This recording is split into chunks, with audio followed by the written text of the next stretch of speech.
Well, only 25 more missions, and I get to go home. What's that? Ah, hell, I gotta go. Just watch Barber Dave's Barbershop at Home. This is part 6, which is 1940 to 1950. Now, most of the items are relegated to World War II. The folks that most straight razors were not really being used during the war, especially by the GIs. However, there was a few officers that I'm sure had some. But believe it or not, the issued razor for most military troops was a World War II Gillette Tech, and it had a black handle and a black cap. The stock number and probably the military designation number was 25R3425. So kind of interesting that those were that. However, some officers and some troops were issued things one step further, and that's what I'm shaving with today. Now, in my research, I did not find out which came first, the camp set, the travel set, or the military set. But many of the guys were issued these, very lightweight, metal on the sides, and it would open up. And it would open up, and it would have a silvered mirror, a brush. The brush is period specific, a milk glass, and a holder, and they could set this up wherever they were at. Now, the nice thing about it, most of the time these came with pucks, and I am actually going to try to shave with this today, which will be interesting because it's very dim. So if you see me doing weird things, so I'll be using both my regular mirror and then this mirror just to make it authentic. Now, I need to put a disclaimer in. The soap that we're using today was available during World War II. It's probably one of the most famous brands. However, what I have is not vintage, and I was thinking about using Williams, which is there, but I've been using Williams and Colgate and all this other stuff, and I wanted a really good shave. So we're still giving that homage to that, but we're going to be using Seaforth Heather. Now, I will be using the milk glass bowl to whip up the lather, and the brush is an Eveready 100T with the original knot in it, and that is period specific. And then, of course, we'll be using the Heather Aftershave Tonic. Now, for the razor, the straight razor, if some guys did take a razor with them to war, it was probably one of these or something similar. This is a Genco Easy Aces, and this is after Genco was purchased by Case, and so in Bradford, Pennsylvania. So it is an American-made razor, beautiful scales, original scales, and it's a 5/8 square point. It has been taken over the strop a few times. So this is kind of an homage to those guys that were using this during the war, as well as people at home. I didn't get a chance to talk to my Genco expert beforehand, but I did some research, and this razor could have been made anywhere between 1938 and 1945. And a lot of times, believe it or not, they call this the atomic razor because it was during that time. So that's kind of what we're looking at for today's shave. I hope you enjoyed the intro. It was a blast to make. So anyhow, I'm just going to whip up the lather in this milk bowl. Now, what I did is I scooped out a little bit of the Seaforth to kind of emulate a Williams puck or whatever puck that they would drop in here. And a lot of times they may, have used, because Old Spice was available back then. I've got a vintage set of NOS Old Spice shaving soaps and mugs, and I'm going to use that for our 1960s to 1970s shave. That one I'm looking forward to. That one's going to have a pretty good production value as well. So I do hope that you guys are enjoying the series so far, and some administrative stuff right down here, www.theshavingcadre.com. Please come and see us. And right over here somewhere, you will see Drinks and Daves. We had a live show last night. It was greatly attended. And don't forget, we have our next week's show Monday at 6 p.m. Where we have a special guest. And if you guys are really enjoying the show and enjoying the series, please do the things right down there. We would certainly appreciate it. And you can also click on the barber pole with cowboy hat. So, oh, and yes, color TV does not happen until 1951. So guess what? Hey, we're back. Yes, black and white. Isn't it wonderful? So anyhow, so a lot of the field items, like this field set, camp set, military issue set, whatever you want to say, were available, and it was pretty cool. Now this brush, like I said, it's got the original knot in it, and it's actually not bad. I softened it a little with Mitchell's wool fat and let it sit overnight. That's in case anybody doesn't know what that is, that's kind of what we call the magic brush break-in. And it doesn't have to necessarily be Mitchell's wool fat. However, I have found over the years that you lather a new brush up with Mitchell's wool fat, get the lather deep into the bristles, and then you let it sit overnight. And then come and rinse it, and the brush is perfectly soft. Now, this brush had never been used prior to, it was a long time. And I haven't used it since. And it's a boar brush. And it's actually doing pretty well. In fact, it's less rough than that vintage Badger I used yesterday. The Seaforth soaps obviously were brought back out by Spearhead Shaving, but they're one of the most iconic 1940s shave soaps. I do not have a Seaforth mug. I've kind of resisted getting one because, but I will probably end up with one because I don't shave with a mug that often, and my collection is very limited on what I can store. I don't have the museum quality stuff or an area to put that, so most of it resides here in the den. And as I said, the straight razor is time specific, and quite frankly, I was jonesing for a straight razor shave because I've been using all those other razors. So here we go. Genco Easy Aces 5/8.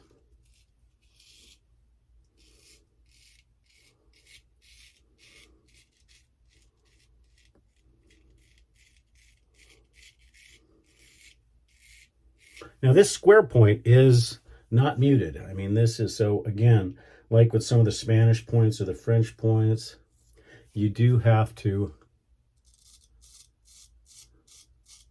be cognizant of where that point is.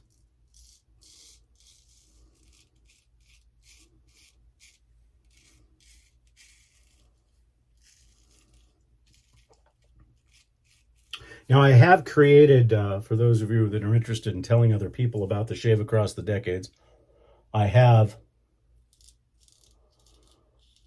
created a specific playlist that all the videos will be in. I add them each day.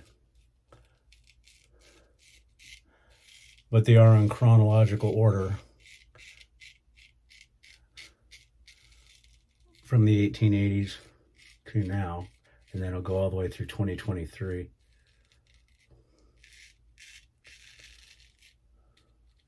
So obviously there's a lot of focus right now on the 1940s because of the movie Oppenheimer. I have not seen it yet. I hear it is very good, but not necessarily what people expected. I think they expected more about the bomb and but it's more about the man himself. But I will be seeing it relatively soon.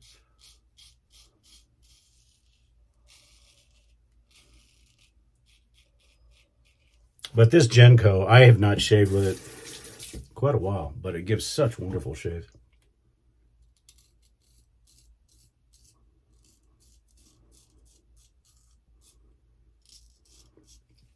And I am very fortunate to have a good friend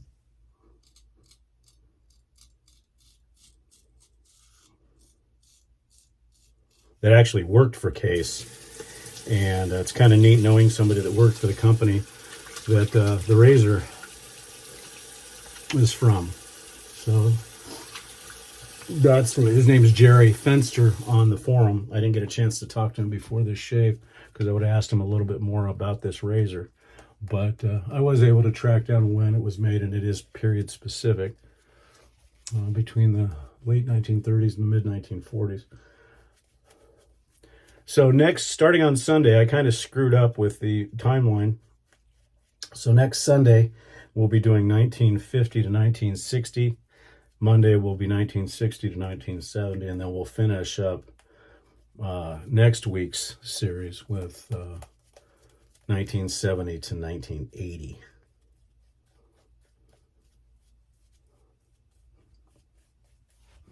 And we've got some fun things planned for that as well. And like I said, I hope you guys are enjoying it because we're having a blast doing it.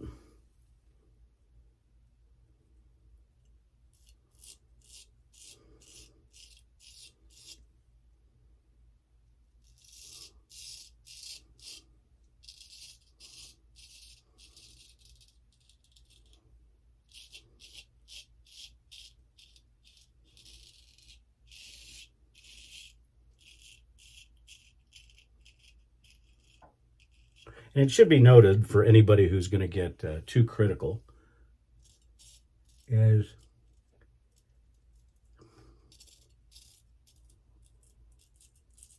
this shave across the decades is my interpretation of that, based on the items that I have, based on suggestions that I receive from my viewers.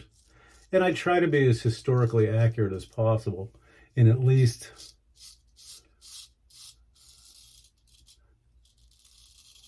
giving people some idea on what the shaves were like. The only one that I probably will not be historically correct on is the 1950s to 1960s. I mean, I've got period items, but what people don't realize is the electric shaver was really becoming popular between 1950 and 1960. Just simply because of the convenience. Now, I do have, or somewhere, we have an electric foil razor from that time period. However, I don't know, just because of historical accuracy, whether I even want to do that. I may mention it, but that's about it, because there are plenty other razors between 1950 and 1960 to shave with, and that's more than likely what I will be doing.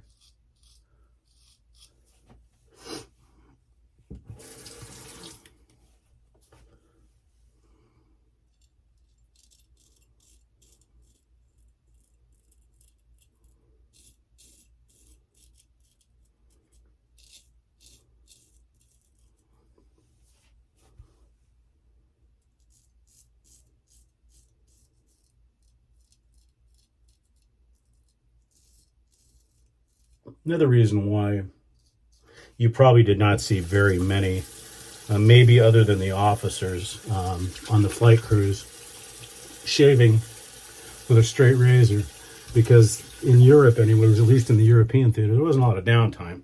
Yeah, you flew a couple of missions and then maybe got days off, but if there was an alert, you had to go. And the reason why, a lot of people say, well, why did people shave in the World War II? Well, it was a requirement, because to get a good seal on a gas mask, you had to be clean shaven. Now, does that mean that you were clean shaven all the time? No. It just depended, because a lot of guys didn't shave at all and they got scruffy. You can see photos of that, but you can also see photos of guys shaving in the field with this type of thing. Oh, and you know what? I'd actually forgotten. Sorry about that. And I was going to shave in it, so I'll do my last pass in it.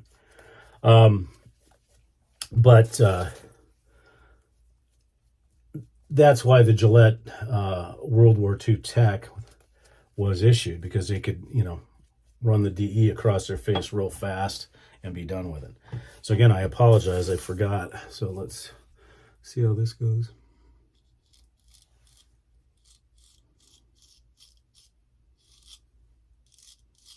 It's weird because I'm seeing a double image.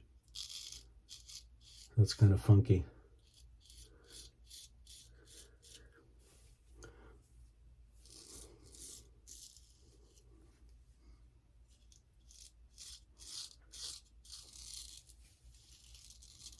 And as I said, these were also issued as camping sets. But as I said, I could not find out whether the military set inspired the camping set or whether the camping set was just repurposed.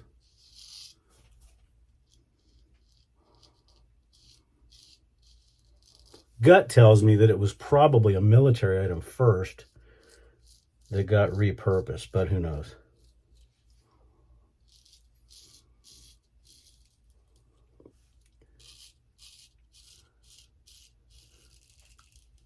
And I do want to thank Seaforth or Spearhead for bringing this soap back out. I never got a chance to shave with the original.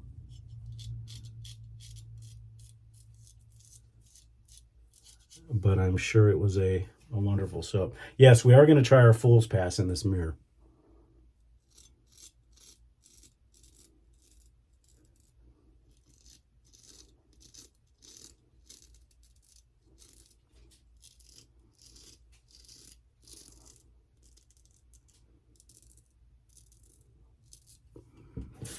Silvered mirrors are interesting, that's for sure.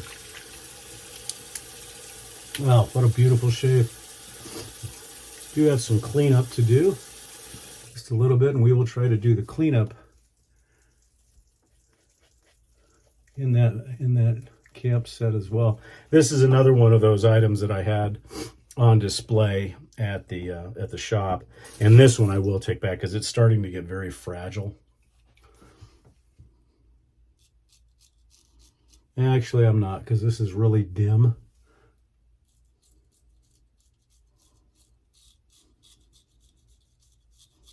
I'm not going to take that chance.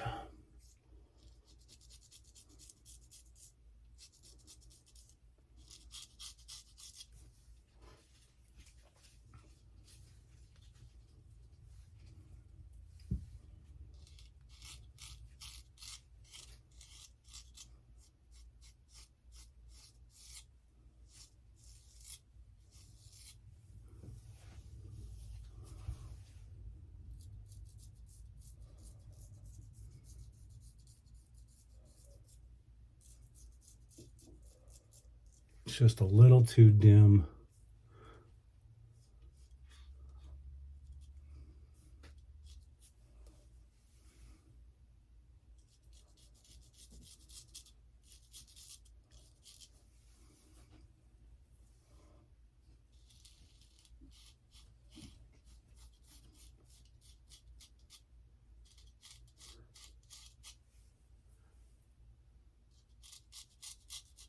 Okay, that's it.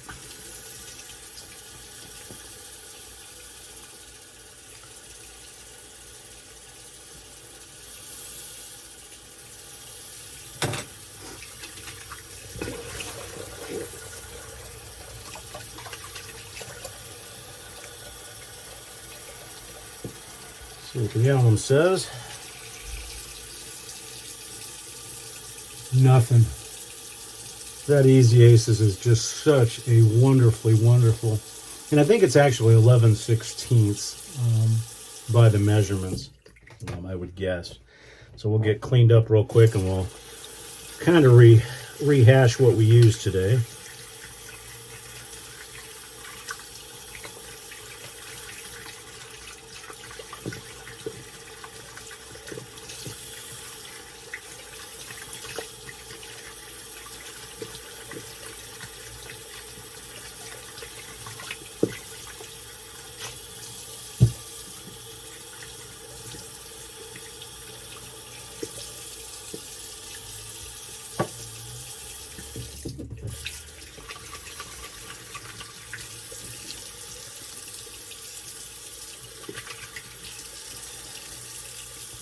Oh, just a wonderful DS-BBS shave for sure. Oh, just absolutely wonderful. And we will be using something with Thayer's today. There you go. Be using the Thayer's Lemon again.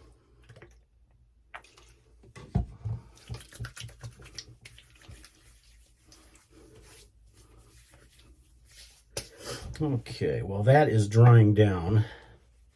We'll go over our 1940s to 1950s shave. kind of a neat little travel kit, military kit, whatever the case may be. So again, for the brush and the bowl and everything else, we used the camping kit, military issue kit. The hinges are starting to go bad on this, and this is period specific.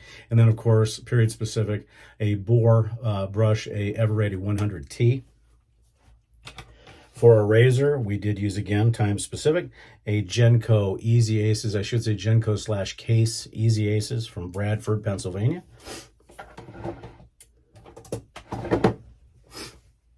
And then for the aftershave tonic, we will be using Seaforth Heather. Again, this was available back then. It just was not in, I don't have the original. This is a very light fougere type scent.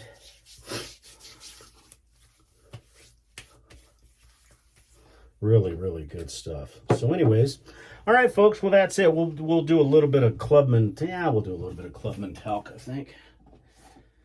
And yes, the brush we shaved with yesterday has now been relegated back to talc duty.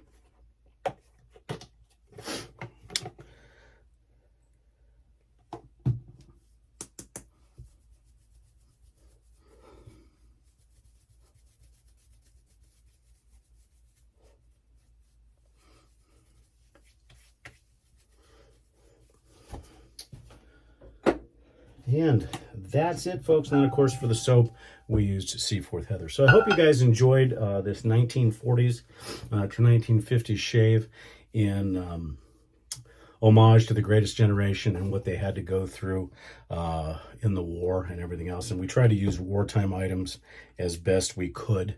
So that's 1940, 1950. Please join us next Sunday for 1950 to 1960, and then the rest. I really, really do hope that you guys are enjoying this series. Please comment and let us know, and then start thinking about the next series that you'd like me to do. And we will be more than happy to try to accommodate that. So again, I'm Barber Dave. This has been Barber Dave's Barbershop at Home, and I hope everybody has a wonderful remainder of the week. And we'll see you again next Sunday. Take care.